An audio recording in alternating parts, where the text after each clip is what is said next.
Hola, muy buenos días a todas y todos. Bienvenidos a esta mesa de diálogo número 1, Educar para transformar y transformar para educar.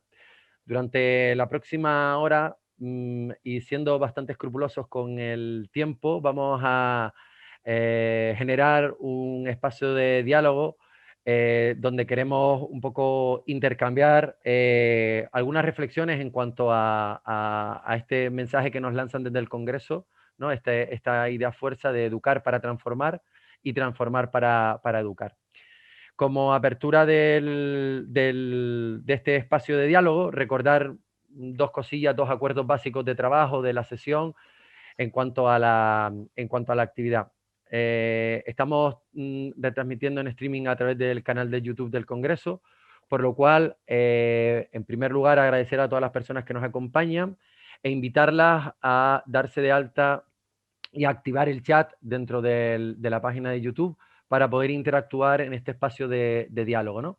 Inicialmente vamos a tener una intervención por parte de las dos personas que nos acompañan, Gema y Coldo, Coldo y Gema. Muy buenos días a las dos y encantado. Buenos días. Buenos días. Entonces, en principio vamos a generar un entorno y un espacio de diálogo lo más ameno y lo más distendido, lo más corrido posible, ¿no? Entonces, ellas van a hacer una intervención inicial con un posicionamiento en cuanto a su manera de enfocar esa educación transformadora o esa transformación para poder educar, y después iremos incorporando las preguntas a las que animamos al público, a las personas que nos acompañan, a que vayan haciendo esas aportaciones a través del chat del canal de YouTube del Congreso, ¿no? Y a medida que vayamos recibiéndolas, las vamos recogiendo y las vamos introduciendo en el diálogo para poder ir reflexionando e ir aportando. Como digo, vamos a ser súper escrupulosos con la parte del tiempo, entonces ellas van a tener un momento de intervención inicial, ¿no? De posicionamiento, de exposición de ideas fuerza, y después iremos introduciendo algunas que otras enfoques o planteamientos en el diálogo, ¿vale? Entonces, seguiremos el turno de palabra y las aportaciones que vayamos recogiendo en el chat. Agradecerles a todas este espacio, animarlas no solo a participar en esta mesa de diálogo, sino van a haber otras mesas de diálogo en paralelo a esta sesión, y al acabar esta sesión de mesa de diálogo número 1, el Congreso seguirá y ya pondremos información en el chat, con la ponencia que continuará a las 12. Entonces, bueno, en primer lugar, presentar a las dos compañeras que están con nosotros en este espacio.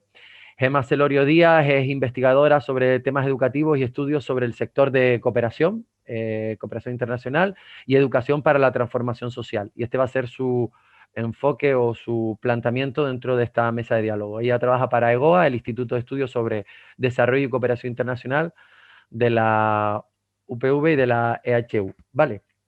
Tenéis, y compartiremos ahora en el espacio del chat, algunos enlaces sobre los currículums tanto de Gema como de Coldo, que es la otra compañera que nos acompaña. Miren, Coldo y Vázquez, perdón. Para mí, Coldo, una compañera de fatigas y andaduras en el hombro con hombro y en la brega de todo del día a día, investigadora social, activista de diferentes colectivos sociales y profesora asociada de trabajo social de la Universidad de Las Palmas de Gran Canaria. Vale. Como bien os digo, vamos a compartir a través del chat los perfiles para que tengáis un poco la información. Compañeras, agradecerles el tiempo, la predisposición y todo lo que hemos trabajado para poner en marcha la mesa de diálogo. Y sin más, darle la palabra a Gema y después a Coldovi, e ir trabajando sobre la mesa de diálogo de la manera más fluida que veáis, con toda la confianza del mundo. Así que aprovechad el espacio. Muchas gracias. Vale, pues bueno, muchas gracias, Octavio, por la presentación. Un gusto estar aquí en esta mesa y compartir el diálogo contigo como moderador y con Coldo, a quien, bueno, pues estoy conociendo en este momento, pero que sé un poco por su currículum y por la trayectoria. Yo creo que vamos a confluir, ¿no?, visión de cómo entendemos la educación para la transformación social o la educación para la ciudadanía global. Vamos a ver cómo podemos ir acotando estos conceptos y bueno, y nada, y confiamos en que esta mesa de diálogo pues os resulte interesante, ¿no?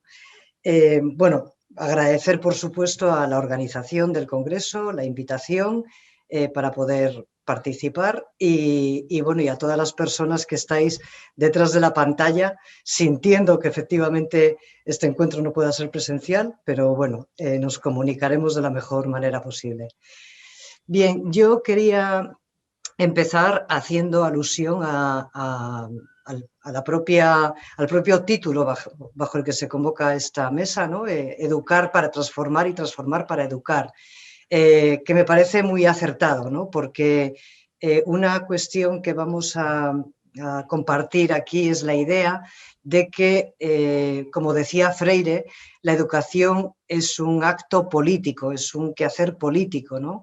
Es decir, intentamos que sea a través de esta estrategia como podamos despertar en la ciudadanía no solamente una conciencia crítica, sino también el desarrollo de unas capacidades y de unos aprendizajes que les permitan mirar la realidad desde una mirada compleja, ¿no? Desde una mirada crítica, pero sobre todo bueno, que puedan reconstruirse, ¿no? Como sujetos críticos, transformadores, capaces de emprender acciones colectivas de cambio, ¿no? a favor de un mundo más justo, más equitativo, más sostenible, más feminista, ¿no? Por lo tanto, esta sería un poco como el primer posicionamiento de partida, ¿no? El defender la educación como acto político. Y esto es así porque, de alguna manera, nuestra cotidianeidad, nuestras relaciones interpersonales están atravesadas por relaciones de poder, ¿no? Y es una, digamos que es una función básica de cualquier estrategia educativa el que podamos bueno, pelearnos, ¿no? por conseguir que esas relaciones de poder realmente no sean unas relaciones basadas en el autoritarismo o en la opresión, sino que sean unas relaciones de poder que nos empoderen a la ciudadanía para poder participar activamente de la vida social y para poder participar de esa mirada utópica, ¿no? Que nos hace tener la esperanza de trabajar por un mundo más justo. Pero además también porque estamos viviendo en una realidad social que es muy conflictiva, lo ha sido siempre y lo seguirá siendo, por tanto, el conflicto también tiene que formar parte, ¿no? de ese acto educativo, entender que el conflicto es necesario, es algo humano, es algo en lo que tenemos que intentar desenvolvernos desde una creación también crítica y desde una actitud crítica, positiva y constructiva, ¿no?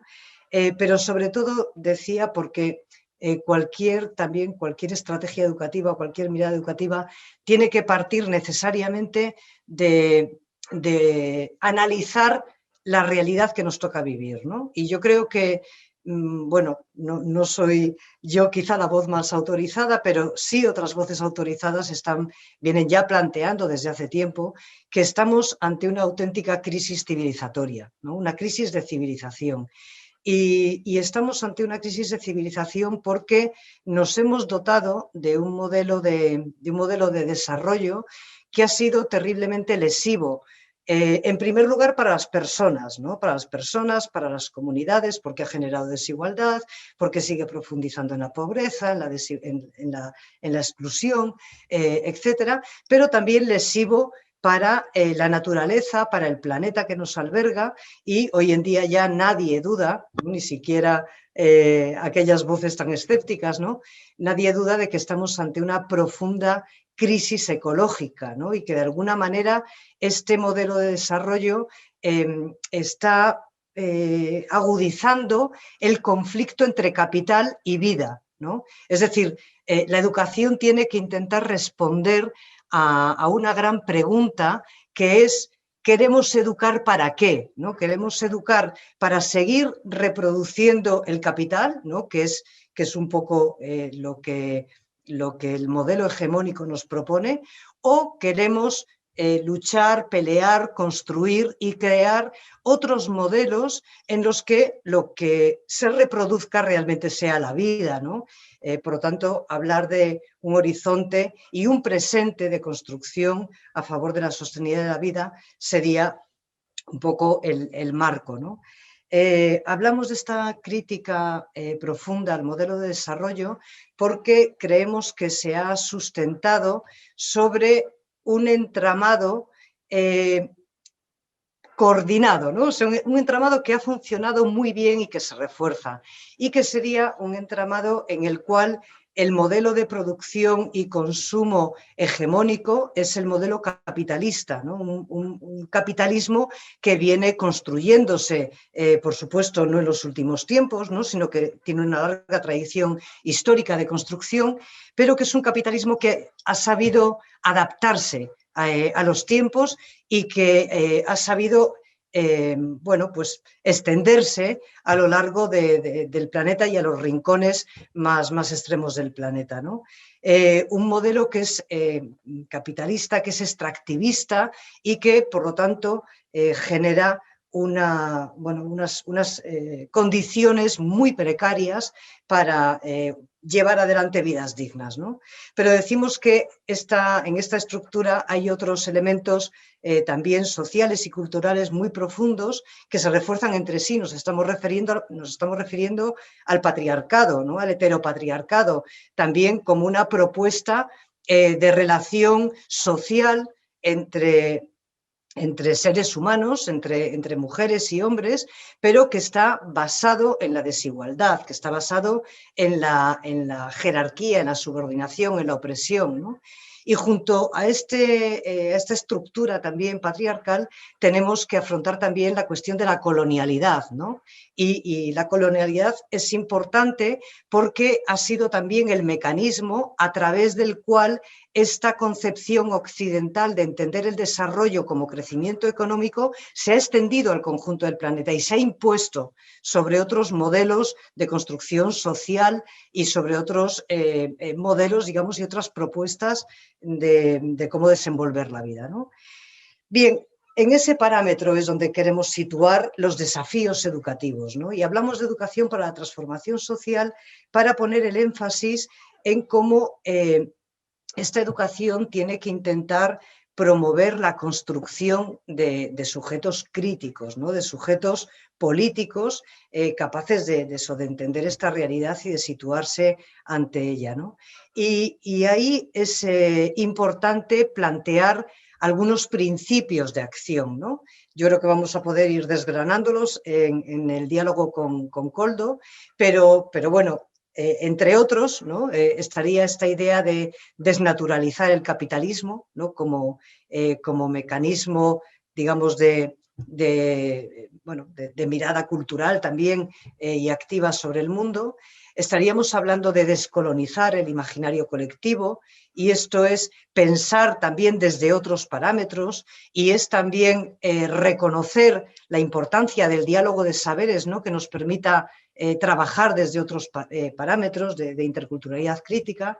Es incorporar el feminismo como un proyecto político de cambio radical también de lo que son las relaciones sociales y de lo que es la construcción de sociedades más justas y más dignas.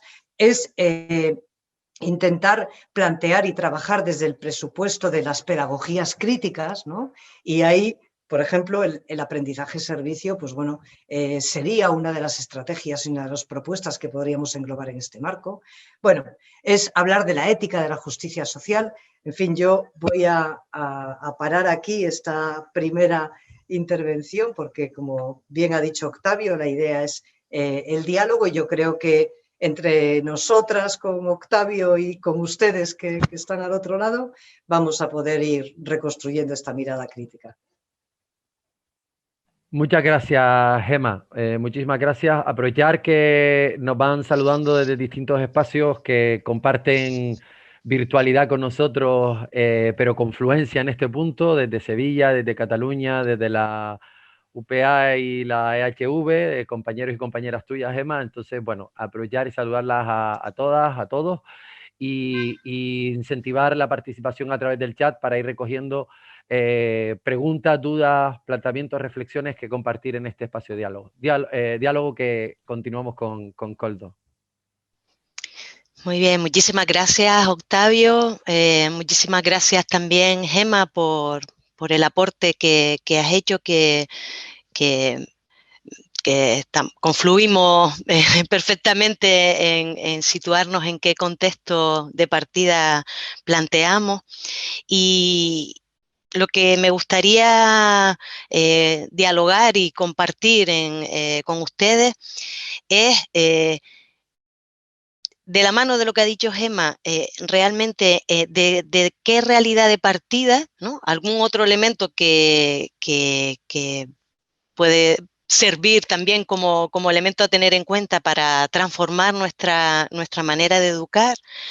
También algunos elementos de nuestros horizontes emancipatorios, ¿no?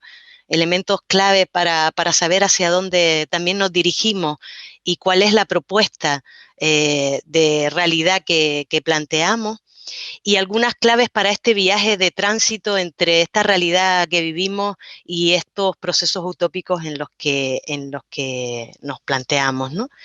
Y me gustaría pues empezar con una frase muy sencilla de Marina Garcés y muy potente desde mi punto de vista. Ella dice: pensar críticamente hoy es plantearse cómo combatir la impotencia. Si la crítica había combatido la oscuridad, hoy tiene que hacerlo contra la impotencia. Y ella dice: la liberación hoy tiene que ver con la capacidad de explorar el lazo y fortalecerlo. Es hacer la experiencia de nosotras y del mundo que hay en nosotras. Es combatir la privatización de la asistencia. ¿Cómo desaprender el servilismo? ¿Cómo aprender un servicio que realmente sea transformador, ¿no? Esta es la mirada o la gran pregunta que nos planteamos. Y como muy bien decía Gemma, tenemos que partir de la realidad en la que convivimos, el modelo que resume de una manera brillante Yayo Herrera diciendo que es la guerra contra la vida, ¿no? En esa tensión entre la guerra y la vida, entre el capital y la vida, ¿no? La guerra contra la vida es el modelo hegemónico que estamos viviendo, un modelo que, como muy bien decía Gemma, es capitalista, es colonial, es patriarcal, es ecocida, es homicida, y que de alguna manera la importancia que tiene para su sostenimiento es la acumulación por desposesión, ¿no? Un elemento básico que es el robo y la sustracción de las condiciones de vida, los derechos y las libertades en las mayorías para que pocos acumulen, las élites de dominación, procesos de privatización, de convertir y de mercantilizar todo en nuestros procesos vitales, el sobreconsumo y toda la propuesta de desregulación, y un elemento fundamental que es cómo se ha fortalecido en esta realidad toda la situación del aumento del control social y la militarización.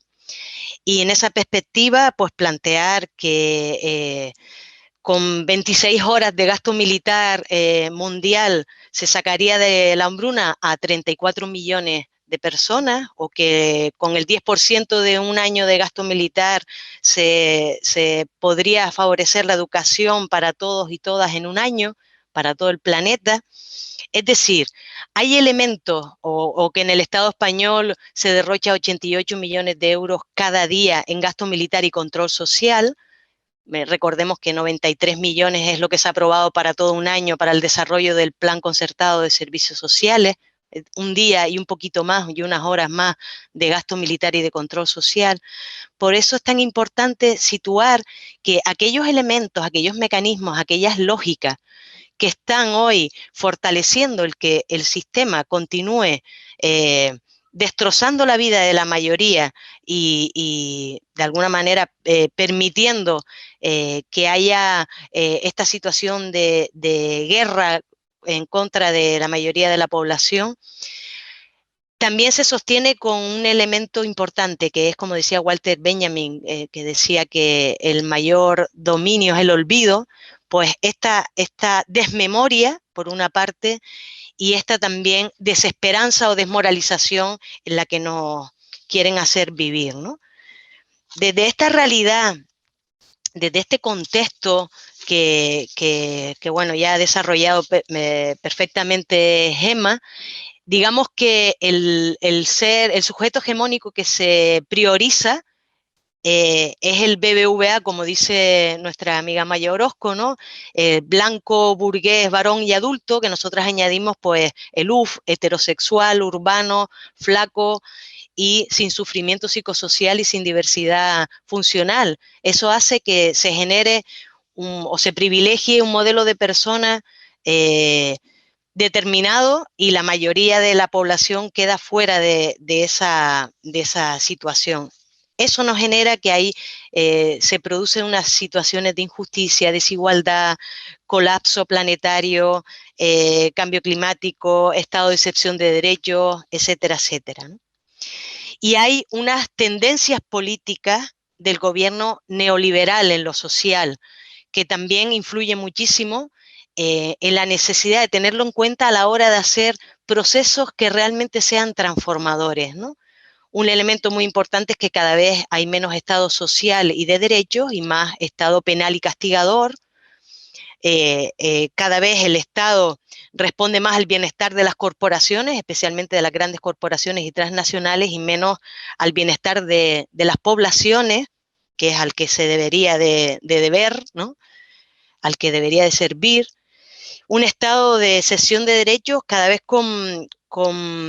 que se convierte a las personas de estar en peligro a hacerlas peligrosas, las convierte en culpables, criminaliza, estigmatiza, culpabiliza, y las políticas están orientadas permanentemente a la competitividad y a la rivalidad, rompiendo todo tipo de tejido social, asociativo, comunitario, y rompiendo todos los lazos desde una delegación en la filantropía que nos está haciendo abandonar, digamos, ese imaginario de la responsabilidad pública, común, colectiva, comunitaria, comunal, ¿no? Desde esa perspectiva, dice una poeta que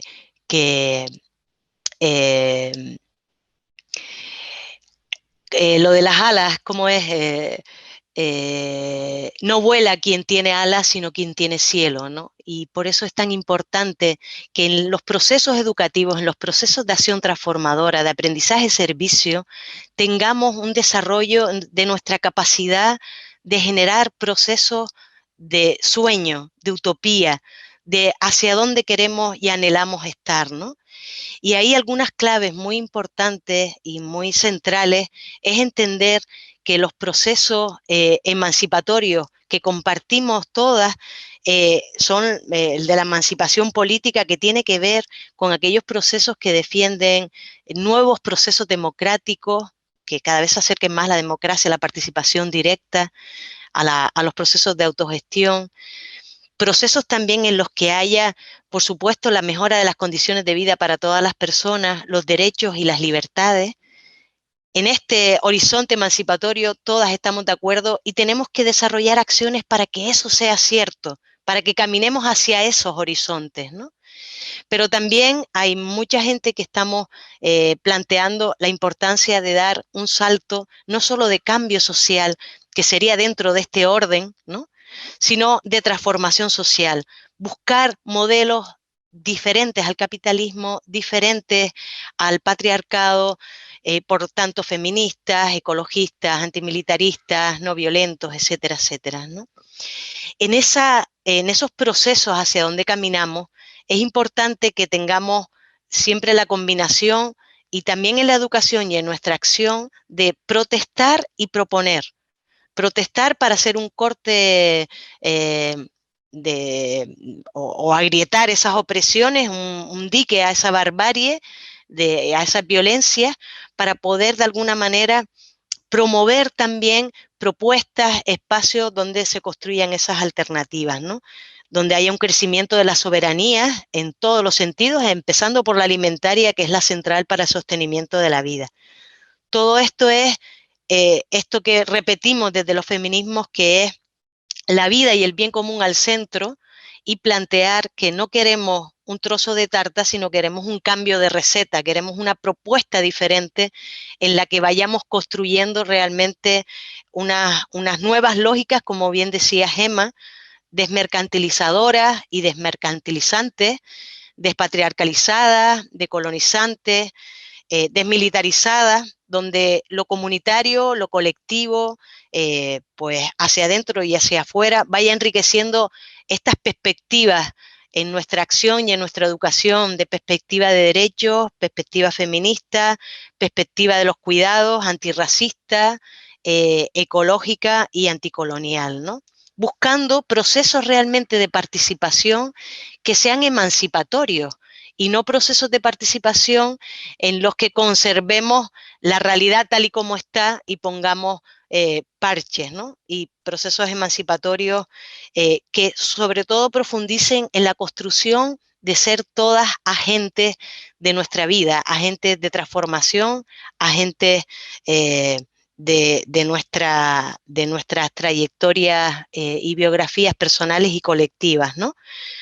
Algunas renunciando a privilegios y poniéndolos al servicio de las mayorías, y trabajando esta realidad de pasar de la desmemoria a la memoria colectiva, trabajando de la desmoralización o el fatalismo al principio esperanza, trabajando de este individualismo, de esta fantasía de la individualidad, ¿no? Como plantean algunas compañeras, este aislamiento, este fanatismo, a el diálogo, al principio de incumbencia, a la interdependencia, y de la oscuridad de los conflictos y de los intereses a elementos tan importantes como poner en el centro la vida. Y para eso nosotras planteamos 5 verbos para recuperar en una acción transformadora que realmente genere desaprender el servilismo y aprender a que nuestras acciones realmente nos lleven hacia los procesos que estamos realmente anhelando, ¿no?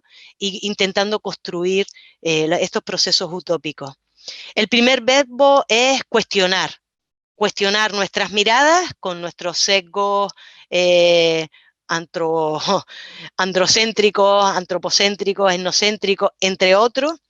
Cuestionar estas lógicas en las que vivimos, ¿no? Desnaturalizarlas, como decía Gemma, cuestionar la normatividad, ¿no?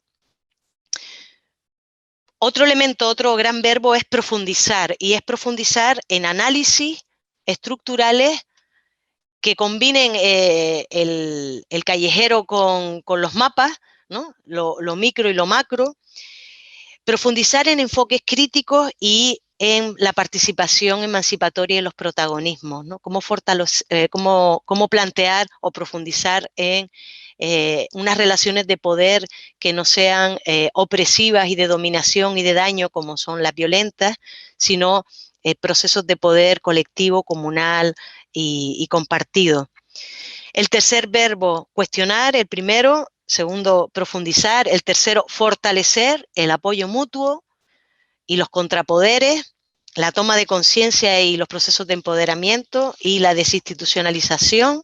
Eso nos lleva a ensayar, ¿no? Nuestra mayoría del tiempo en nuestras vidas son ensayos y tránsitos hacia ese proceso utópico, y ensayar, estamos hablando de nuevos conocimientos, de experiencias de trabajo diferentes, de productividad y de reproductividad, ensayar experiencias de reconocimiento y alianza de luchas, ¿no?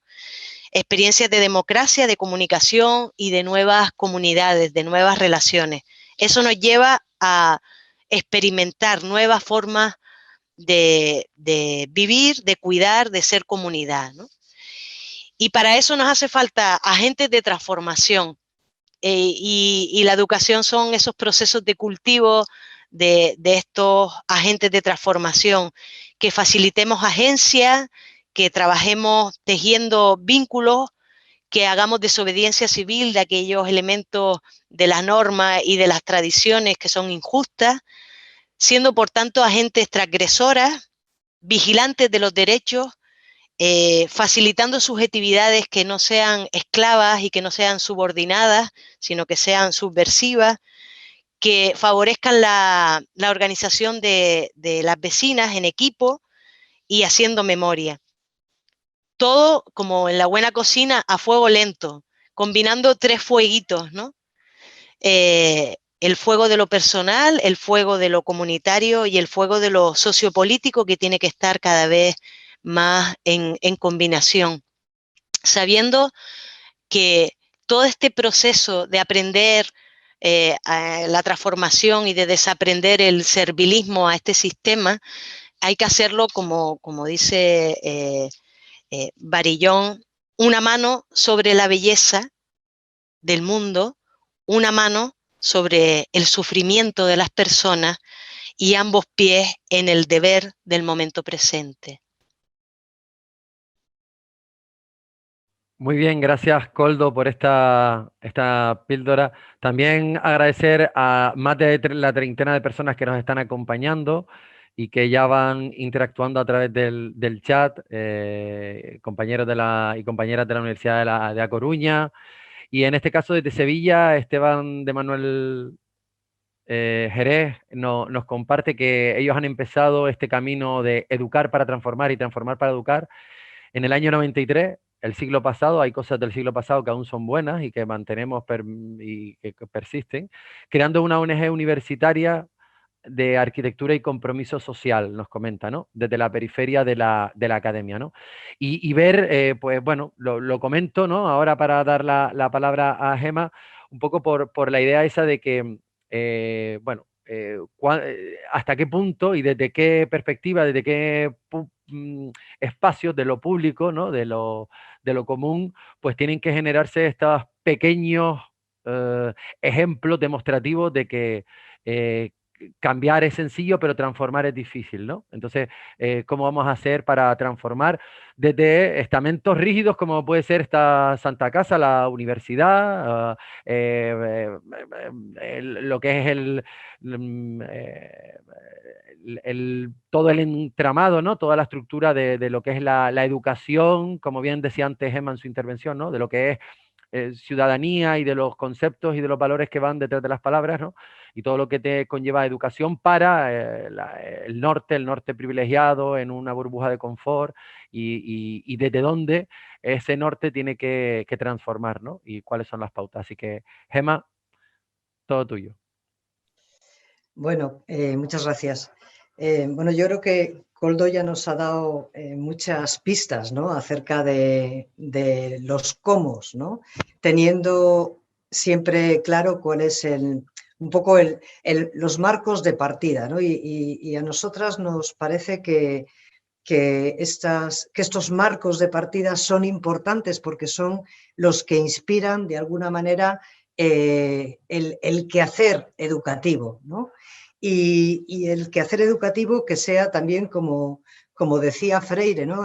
Cuando expresaba esa idea en la frase de somos andando, ¿no? Entonces, somos andando, nos hacemos en ese proceso y sobre todo educando podemos orientarnos hacia esa utopía que queremos que no sea utopía, es decir, la formulamos como tal, ¿no? Porque nos permite visibilizar el horizonte que queremos, pero es la utopía que estamos construyendo en nuestro día a día, en nuestro presente, ¿no? Y esto hay que hacerlo en un marco que está claro que no es favorable, es decir, ni el marco educativo, estemos hablando de la universidad o estemos hablando de la educación básica, esto si nos referimos al ámbito formal, y, por supuesto, si nos referimos al ámbito cultural, ¿no? que educa, que estamos constantemente también aprendiendo y desaprendiendo ahí, realmente no es un marco que potencie esta mirada crítica, ¿no? Por lo tanto, la educación que queremos hacer es una educación contrahegemónica, ¿no? Es decir, queremos hacer una educación que no reproduzca, sino una educación que transforme. ¿Y eso cómo se hace? Yo creo que tenemos que ir planteándonos preguntas también que tengan que ver, por un lado, con cuestionar y con pensar qué tipo de currículum es el que ayuda a construir pensamiento crítico, ¿no? Entonces, esta es una tarea que como profesionales de la educación, como docentes, seamos docentes universitarias o seamos docentes en educación básica en cualquiera de sus etapas, esa sería una pregunta que nos tenemos que hacer, ¿no? Porque el profesorado tenemos que vivirnos también como intelectuales críticos, no como meros gestores, ¿no? De pues un currículum que nos viene dado, ¿no? Entonces, pensar acerca de eso, de cuál es el currículum que realmente ayuda a esa construcción de ciudadanía, de pensamiento crítico, ¿no? ¿Cuál es el conocimiento socialmente relevante? Y aquí, cuando hablamos de conocimiento socialmente relevante, estamos hablando del conocimiento que ayuda a la transformación, que es pertinente para la transformación, que nos permite integrar esas miradas complejas, que nos permite hacer lecturas interdisciplinares, ¿no? Porque el currículum académico ha sido compartimentado y esa es una manera de despolitizar el currículum, es decir, de restarle capacidad crítica y capacidad transformadora, ¿no? Por lo tanto, tenemos que trabajar necesariamente desde esa concepción que nos permita ver que fenómenos que se nos presentan como aislados no son tales, sino que son fenómenos perfectamente interrelacionados, ¿no? O sea, que cuando hablamos de exclusión, cuando hablamos de pobreza, de desigualdad, de precariedad, de vulneración de derechos, de violencia, no son fenómenos aislados, sino que son fenómenos que responden a una red compleja que solo si conocemos estaremos en condiciones de enfrentar y de transformar desde otros pilares radicalmente opuestos, ¿no? Pero también necesitamos ver cómo incorporamos otras epistemologías, ¿no? Feministas, decoloniales, que nos ayuden a volver una mirada crítica sobre nuestra propia concepción cultural en la que nos hemos construido, ¿no? Y en la que hemos aprendido la dominación, ¿no? Cuando antes Koldo hablaba de desaprender, es que realmente esta educación crítica tiene que ayudarnos a desaprender toda esta cultura de la dominación, de la violencia que hemos interiorizado y que por lo tanto practicamos muchas veces de manera inconsciente, otras veces cuando estamos hablando de poderes autoritarios y de poderes que oprimen, por supuesto desde estrategias muy conscientes, ¿verdad? Entonces, la educación también nos tiene que ayudar ahí y trabajar desde otras epistemologías que nos hagan por lo menos poner en duda, ¿no? Algunas de las certidumbres con las que hemos venido construyendo mundo, pues también es una estrategia interesante para transformar, ¿no? Antes hablábamos también de las pedagogías críticas, o sea, trabajar desde la perspectiva de las pedagogías críticas es hablar de empoderamiento, es hablar de participación, es hablar, como también decía Koldo, de plantearnos cómo ampliamos la agencia de las personas, ¿no? Hablar de sujetos políticos es hablar de sujetos con agencia, con capacidad de intervenir y de transformar, ¿no? Por lo tanto, también esa es otra pista importante. Y desde luego, una que me parece fundamental es, sobre todo si queremos trabajar en esta línea de construcción comunitaria, ¿no? Es trabajar con y aprender de y dialogar entre las universidades, las instituciones de educación formal y sus comunidades educativas respectivas con las comunidades y con los agentes sociales que forman parte del contexto en el cual vivimos y sobre el cual tenemos que incidir, ¿no? Entonces, esta idea de una escuela, y me estoy refiriendo incluso a la universidad con esta acepción, ¿verdad? Pero de una escuela que se abre al mundo, una escuela que sale a la calle y una escuela que abre sus muros para que la calle entre en la escuela, es otro elemento fundamental, ¿no? Esta idea de trabajar con aquellos agentes sociales que están claramente posicionados, ¿no?, a favor de la sostenibilidad de la vida, ¿no?, a favor de crear sociedades de cuidado, es decir, construidas desde una ética radicalmente diferente de esta que nos propone estos modelos tan absolutamente depredadores, ¿no?, sobre la vida, sobre las vidas humanas, sobre sus proyectos y también sobre el planeta que habitamos, ¿no? Entonces, bueno, esas yo creo que tienen que ser algunas estrategias fundamentales, ¿no? Por supuesto, desde el reconocimiento de las capacidades también de aquellos sujetos con quienes trabajamos. O sea, que hablar de participación no es promover únicamente en algún momento una técnica, ¿no?, sino que es hablar de esa mirada política y es hablar de cómo facilitamos que esa participación realmente sea empoderadora para todo el conjunto de sujetos implicados en el acto educativo y que al mismo tiempo nos refuerce como comunidad en resistencia y en creación, ¿no? Y una última cuestión, y ya paso también la palabra a Koldo.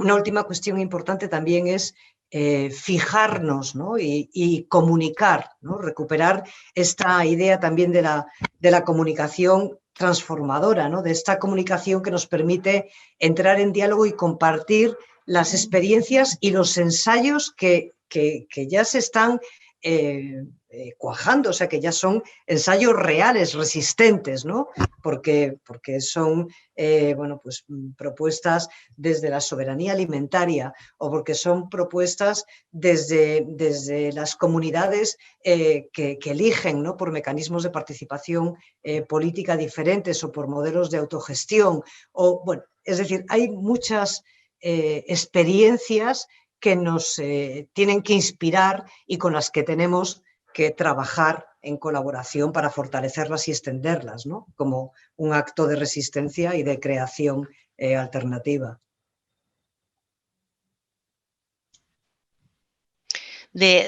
Muchas gracias, Emma, muy inspirador.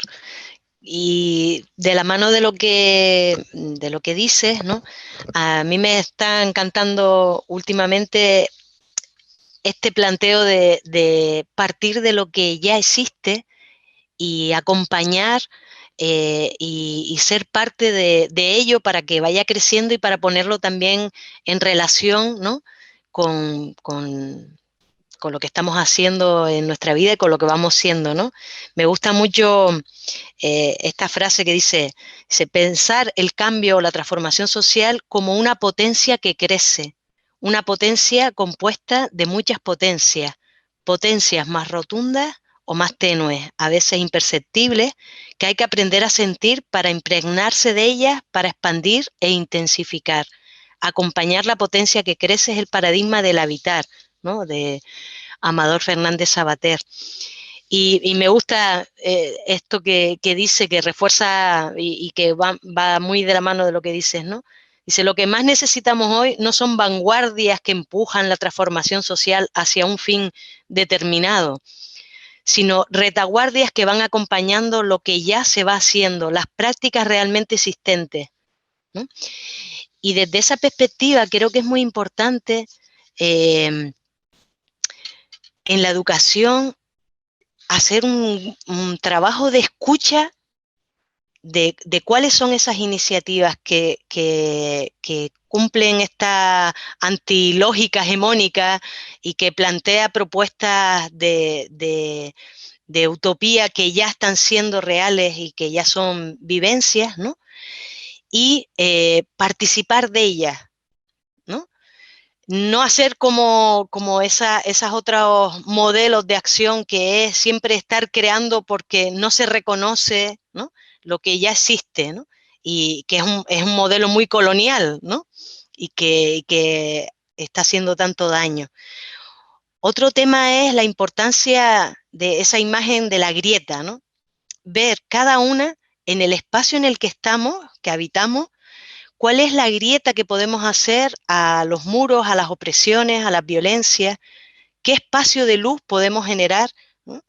Y cómo podemos hacer tambalear esto que aparentemente está tan fuerte y que fundamentalmente está sostenido por nuestra obediencia, por nuestra colaboración, por nuestras complicidades. ¿Cómo podemos hacer para dejar de ser cómplices, ser colaboradoras del sostenimiento, ¿no? Y ahí, muy importante como la vivencia también de decir, no entrar en la lógica competitiva de yo sí que tengo la grieta más grande, o en las organizaciones que dicen, pues nosotras sí que somos transformadoras y no otras, ¿no? Porque es una lógica que nos lleva a más de lo mismo, a mantener este orden. Lo importante es, desde mi punto de vista, ¿no?, humildemente desde la experiencia, sentirnos en tránsito, como decía Gemma, en construcción, ¿no?, y en deconstrucción también. Y ahí hacer buenas tareas de evaluación, buenas tareas de realmente hacer contraste de si lo que hacemos está realmente llevándonos a la justicia, a la paz, a la igualdad, a la redistribución, o estamos enriqueciendo nuestro propio currículum alternativo, ¿no?, para tener también un espacio en algunos lugares.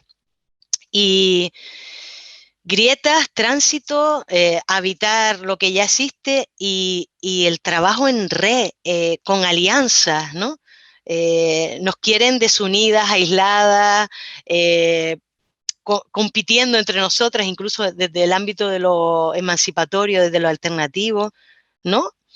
Pues la universidad está claro que está estructurada, montada como un elemento más que fortalece este sistema, pero dentro, como en todos los espacios, hay un margen de transformación que lo que se nos pide es que personal y colectivamente desarrollemos ese espacio de transformación, siempre conjunto con otras personas, con otros colectivos, con otros movimientos sociales, ¿no?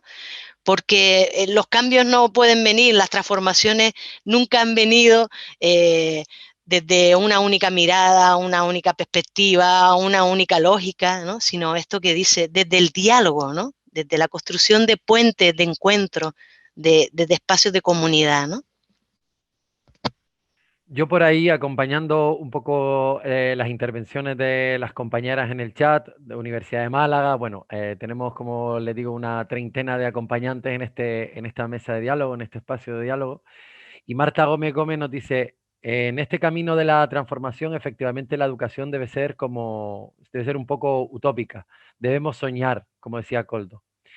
Esto pone ella, no lo digo yo, esto lo pone ella, como decía Koldo. Cada vez que oigo esta palabra, siempre me acuerdo de Eduardo Galeano. Y dice Marta, entre comillas, la utopía está en el horizonte. Camino 2 pasos, ella se aleja 2 pasos y el horizonte se corre 10 pasos más allá. Entonces, ¿para qué sirve la utopía? Para eso. Sirve para caminar, ¿no? Y tanto uno como otra intervención, hablaba antes Gemma de Freire con el trabajar, el caminar, somos andando, decía ella, ¿no? Somos andando. Y esta de Galeano con el de el horizonte y caminar, caminar y caminar. Y ahí es donde nos encontramos. Yo tenía un par de cuestiones del debate. Había hablado un mensaje, una idea fuerza, transformación social, educación para la transformación social, hablaba Gemma en su intervención.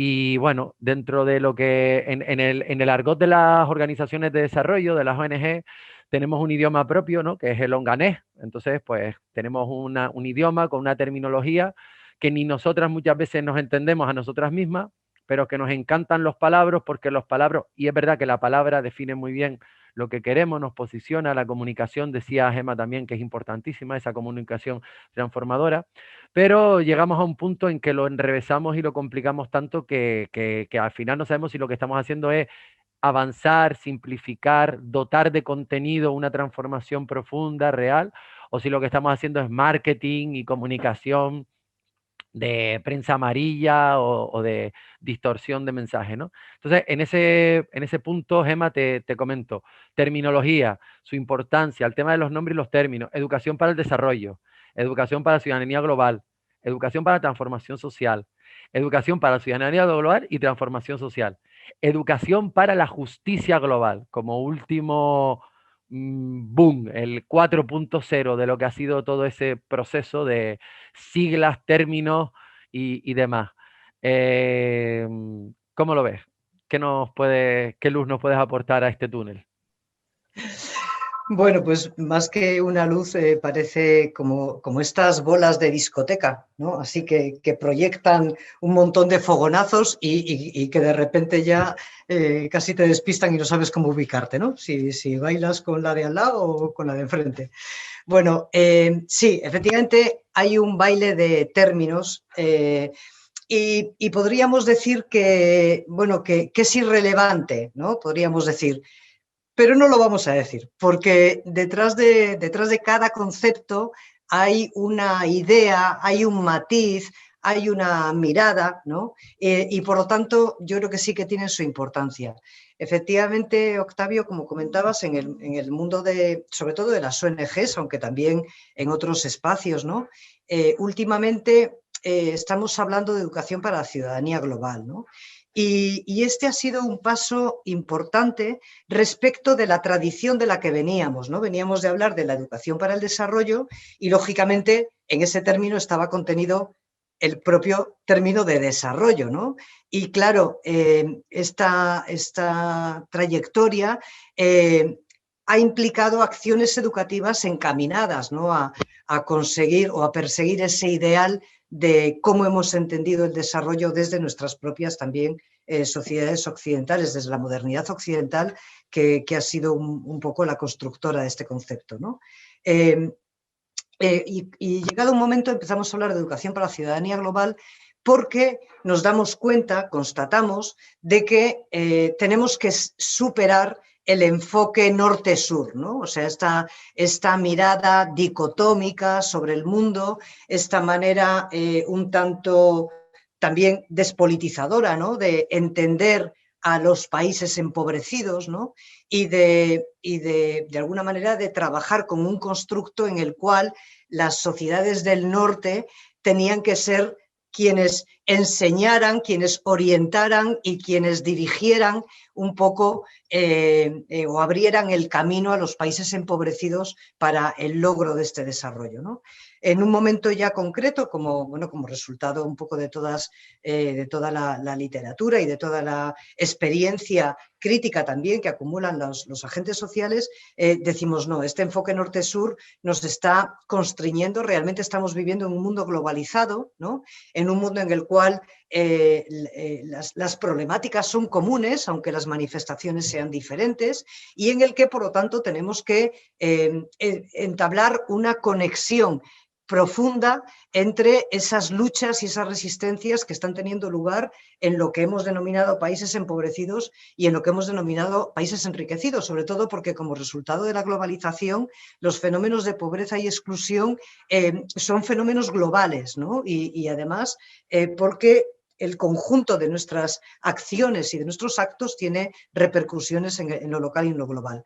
Por lo tanto, hablamos de ciudadanía global para reivindicar un poco esas capacidades que tenemos que desarrollar las personas para mirar el mundo desde esa superación de la visión dicotómica, ¿verdad? Norte-sur.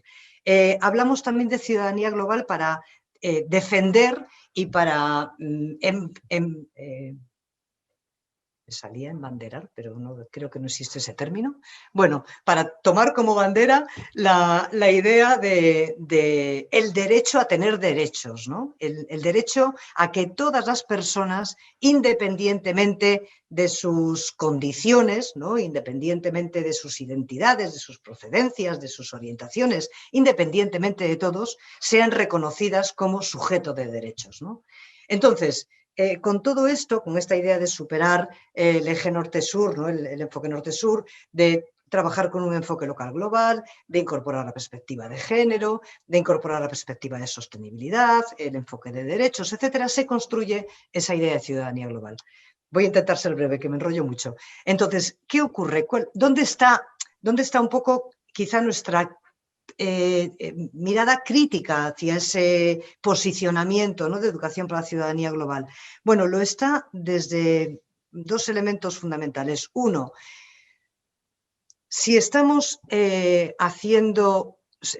partiendo, ¿no?, de la premisa de que estamos ante una crisis civilizatoria provocada por el modelo de desarrollo, no podemos seguir operando bajo ese paraguas. Es decir, ya se nos acabó, ya no nos vale.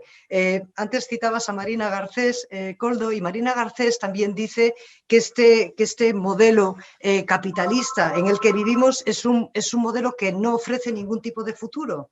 Entonces, ya no nos valen los adjetivos desarrollo humano, desarrollo sostenible. Los propios objetivos de desarrollo sostenible tienen muchos elementos muy interesantes, pero siguen hablando de crecimiento económico e hablan de crecimiento económico sostenido, inclusivo, sostenido. De ahí venimos. O sea, es que, bueno, perdón que me emociono. Entonces, no te preocupes, te lo agradecemos esa visión crítica porque es verdad que desde las organizaciones sociales también en una parte hemos sido críticos en el ODS 8S que no lo entienden ni los que lo han pintado, ni escrito, claro, entonces, claro, ni los que lo intentan defender, ¿no? Por claro. intentar dar cabida a toda la horizontalidad de la sociedad. Entonces, por ahí te entendemos perfectamente. Compañeras, se nos ha ido la hora y nos quedan 2 minutos para dos ideas fuerzas. Solo quiero resaltar dos cositas que nos han acompañado en el chat para que veáis que hemos estado acompañadas y que Maika García decía, qué gustazo escuchar vuestro diálogo, tan centrado, tan crítico y desde este lugar tan necesario. Me estáis dando paz en un día complejo y esperanza en que no estamos solas. Y gracias en mayúscula, no sé si gritando o por ese momento de acompañamiento mutuo. Esther Cruz nos dice, ¿creéis que perdimos la oportunidad de repensar la educación superior, de trabajar desde la pedagogía crítica cuando hicimos la reforma del EES? Sí. Intentamos transformar la educación a nivel individual, por eso no transformamos la universidad. Hay que proponer mecanismos para la institucionalización de procesos participativos, emancipatorios y transformadores. Y comentar por último a las compañeras y compañeros que nos siguen desde el chat de YouTube, y ahora antes de las dos ideas fuerza, porque terminamos en un minuto, que podéis seguir participando a través del foro social, del panel que hay en el Moodle, con preguntas y respuestas que estaremos por ahí los compañeros y compañeras atendiendo. Así que os agradecería a las dos terminar con alguna idea fuerza, utópica y esperanzadora. Gracias. Muchas gracias. Vale, muchas gracias. Bueno, yo le voy a ceder a Koldo que cierre. No se le voy a ceder, no, que aprovecho para acabar la intervención. Entonces,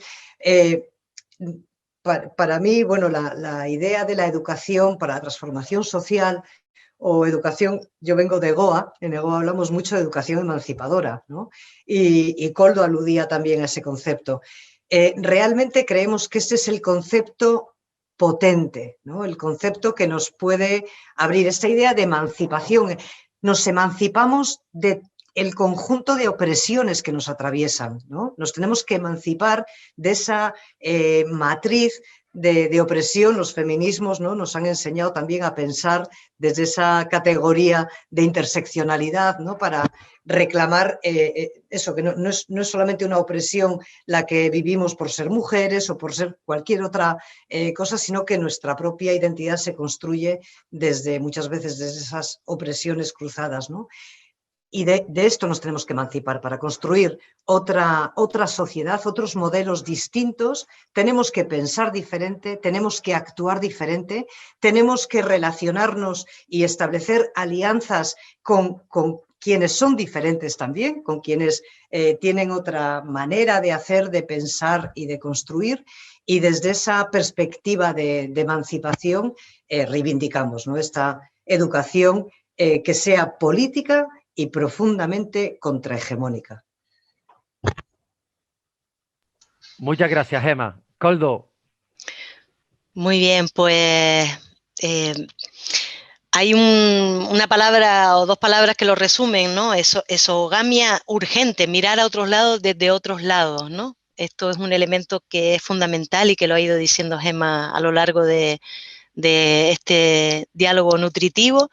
Me gustaría acabar con un elemento de actitud básico, ¿no? De recuperar una actitud básica, y Galeano tiene un cuento muy chiquitín que dice: una tarde paseábamos en camioneta por una huellajada en los montes y a lo lejos vimos una niña en bicicleta. Aminoré la marcha para no llenarla todita de polvo. Al acercarnos, abrimos la ventanilla y le preguntamos: ¿falta mucho para ese lugar? Un silencio milenario surgía del ambiente y de su mirada. Miraba a la niña atrás, el camino andado, y miraba adelante el por andar. Y luego de una eternidad de pausas llenas, nos dio un mensaje interminable: falta menos. Nosotras quizás seamos esas caminantes, esas constructoras. Vemos lo recorrido, vemos que nos falta, vemos que ya falta menos. Muchas gracias por la escucha. Muchas gracias. Gracias a vosotras por hacer de luz. Luz no al final de un túnel, pero sí de luz de referencia en el horizonte, ¿no? Ese horizonte al que queremos acercarnos y cada vez se pone más lejos, porque la transformación no termina. Ese es el tema. La transformación no termina. No es un proceso que tenga un fin, es un proceso en sí. Y ese es el mensaje de que la transformación como proceso es interminable. Y con alegría, ¿no, Octavio? Con alegría, con baile, con belleza, con disfrute. Que si no, no es nuestra revolución. Claro, y en este congreso, y en este congreso Totalmente. en Canarias, con papas arrugadas y mojo picón, para todos y para todas. Muy bien. Oye, agradecerles a las dos el planteamiento, el diálogo, el ambiente. Ya habéis visto un poco las intervenciones de los compañeros y compañeras. Muchas gracias. Seguimos en el congreso a partir de las 12, hora canaria. Una hora más en la península, ahora que me puedo yo quitar esa pullita encima y decirlo a la inversa, una hora más en la península, pero con distintas franjas horarias que tiene este Congreso Internacional, pues tendremos la ponencia a las 12 hora canaria, horario de la franja horaria de Canarias, pasado, presente y futuro de la investigación en aprendizaje de servicio universitario, por don Óscar Chiva Bartol, del cual hemos puesto el enlace de la sala ya en el chat del YouTube. Y también hemos puesto un enlace al programa del Congreso para que no pierdan pista de lo que se cuece y de cómo el aprendizaje por servicio dentro del paraguas de los ODS nos va a ayudar a ver esos puntos de transformación que necesitamos para abrir esas grietas y que sean canales y zanjas donde poder transitar hacia un cambio, una transformación social. Gracias a todos y todas y nos vamos viendo en el Congreso. Un beso grande. Muchísimas gracias, un gusto. Agur. Agur, chao. Chao.